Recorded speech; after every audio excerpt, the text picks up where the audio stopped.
노후를 편안하게 지내려면 자식이 경제적으로 벼랑 끝에 몰렸을 때 내 노후 자금을 털어서 도와주는 게 맞을까요?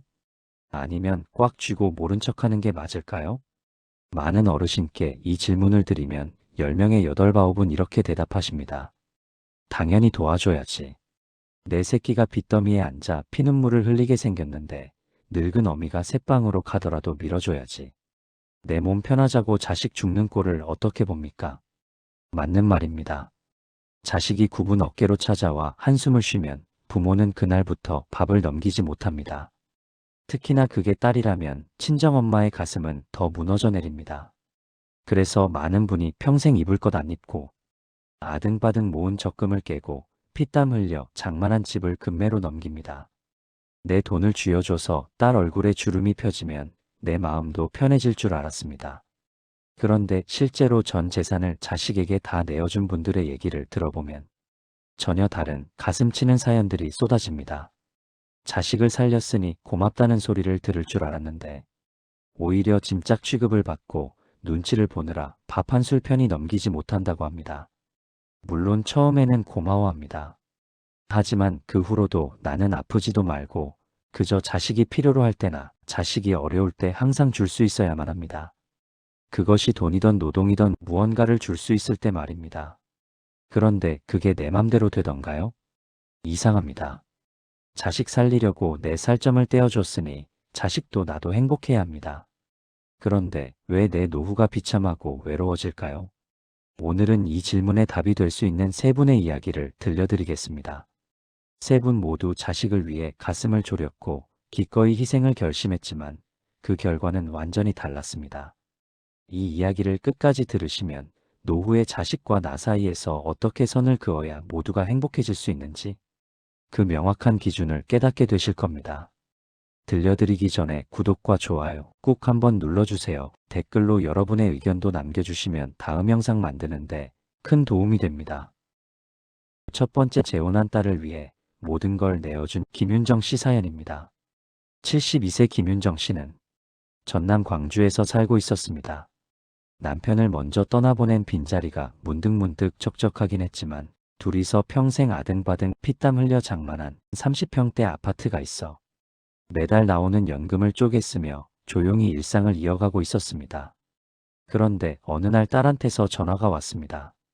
엄마, 나 진짜 죽을 것 같아. 어렵게 재혼한 새 사위의 사업이 기울어 당장 2억을 막지 못하면 딸네 식구들이 길바닥에 나앉게 생겼다며 딸은 수화기 너머로 엉엉 울었습니다. 그 울음소리에 윤정 씨는 심장이 철렁 내려앉았습니다. 며칠을 뜬 눈으로 밤을 새웠습니다. 젊은 나이에 남편 먼저 떠나보내고 어린 자식 둘을 데리고 그 마음고생을 하던 내 새끼. 겨우 다시 짝 찾아서 이제야 좀 남들처럼 사나 했는데 또 이런 일이 생기다니. 어미가 돼서 이걸 어떻게 모른 척해. 내 새끼 눈에 또 피눈물 나는 꼴은 절대 못 본다. 윤정 씨는 결국 평생 피땀 흘려 마련한 아파트를 팔았습니다. 딸에게 2억을 붙여주고 남은 돈으로 보증금 1,000만 원짜리 볕도 잘 들지 않는 허름한 월세방으로 짐을 옮겼습니다. 돈을 받은 딸은 엄마 진짜 고마워, 내가 앞으로 평생 호강시켜 줄게라며 울먹였습니다. 윤정 씨는 시큰거리는 무릎을 주무르며 생각했습니다. 그래, 내 노후 자금은 사라졌어도 짠한 내 딸 살렸으면 된 거다. 혼자 몸뚱이 어떻게든 살 수 있어, 괜찮아. 그런데 1년 뒤 끔찍한 현실이 찾아왔습니다. 윤정 씨의 무릎 관절염이 악화되어 당장 주사도 맞고 시술을 해야 하는데 수중에 돈이 없었습니다. 내 집에서 살 때는 연금으로 생활이 됐지만 월세방으로 오고 나니 매달 나가는 월세와 공과금이 윤정 씨의 얄팍한 연금을 통째로 잡아먹었기 때문입니다. 밤새 통증에 시달리며 망설이고 또 망설이다 결국 딸한테 전화를 걸었습니다. 딸아, 나 무릎이 너무 아파서 병원에 가보니 시술을 해야 한대. 80만 원만 붙여줄 수 있니? 그때 전화기 너머로 딸의 짜증 섞인 한숨 소리가 들렸습니다. 아, 엄마. 나 이번 달 애들 학원비 내느라 완전 마이너스인데 왜 하필 지금 그래? 일단 알았어. 어떻게든 해볼게. 전화가 끊기고 윤정 씨는 냉골 같은 방바닥에 주저앉았습니다. 방금 들은 딸의 한숨소리가 가슴에 비수처럼 꽂혀 숨이 쉬어지지 않았습니다.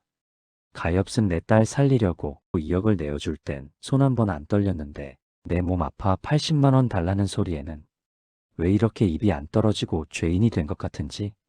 평생 고생해서 모은 재산을 다 내어주고 내 몸 아프니 80만 원이 없어. 자식 눈치를 보는 내 신세가 너무나 처량했습니다.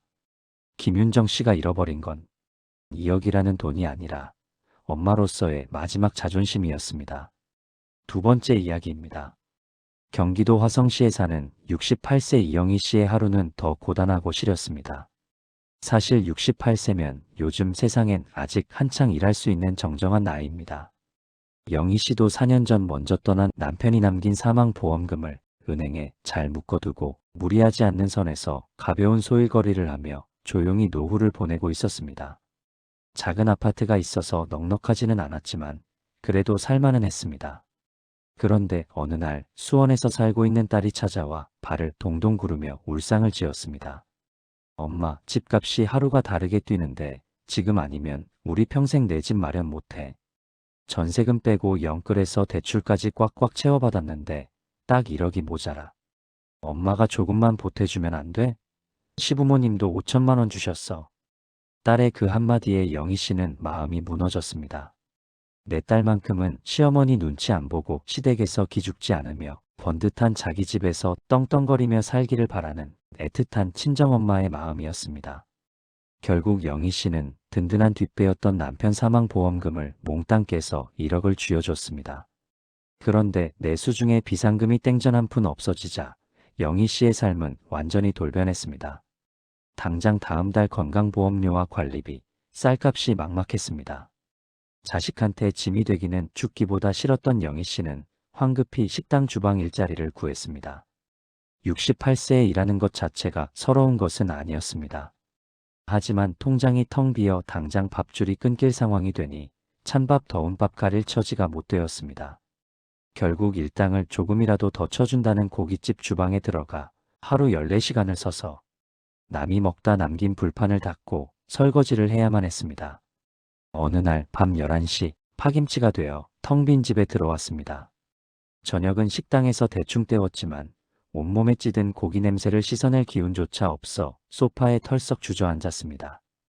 퉁퉁 부은 손목에서 물에 젖은 파스를 떼어내고 새 파스를 갈아붙이는데 갑자기 서러움이 밀려와 왈칵 눈물이 쏟아졌습니다.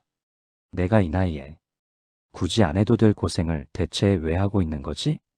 그때 딸한테서 밝은 목소리로 전화가 왔습니다. 엄마, 이번 주말에 애들 데리고 놀러 갈게. 너무 늦은 시간이라서 딸에게 무슨 일이 있나 놀랬습니다. 시간이 몇 시인데 아직 안 잤어?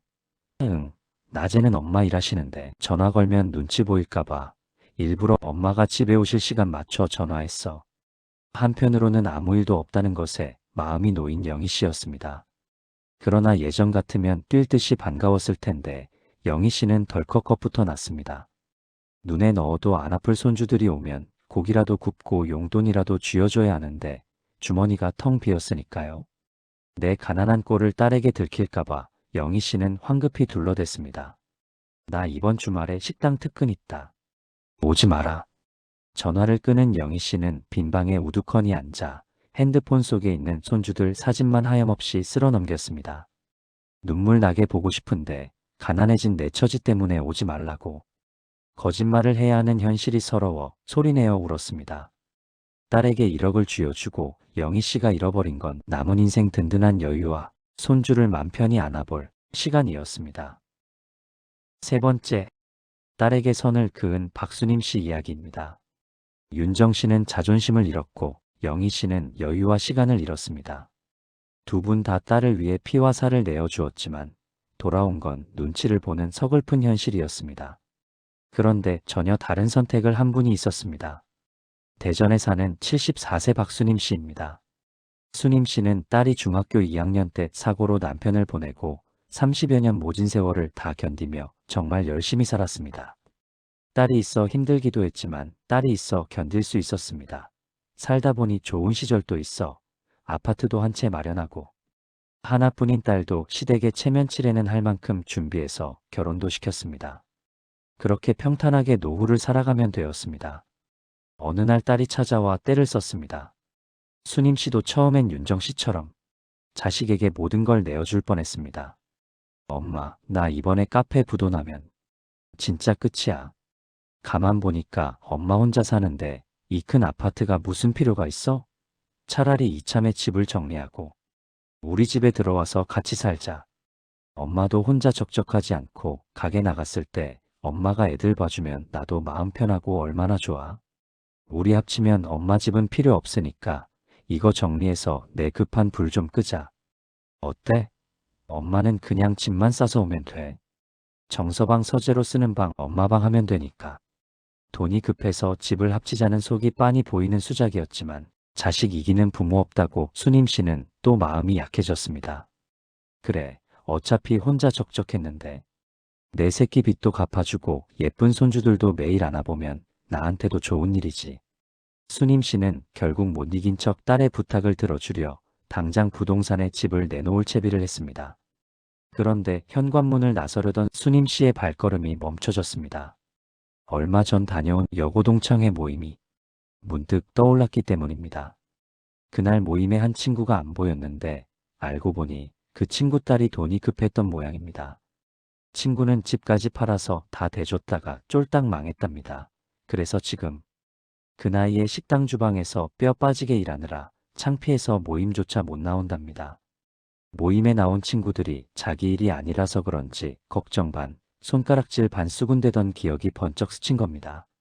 나도 이 집마저 다 내어주고 딸네 집에 들어가서 손주들 뒤치다꺼리나 하다가 그 친구처럼 늙고 병들면 결국 짐짝 취급받고 길거리로 쫓겨나는 거 아닌가.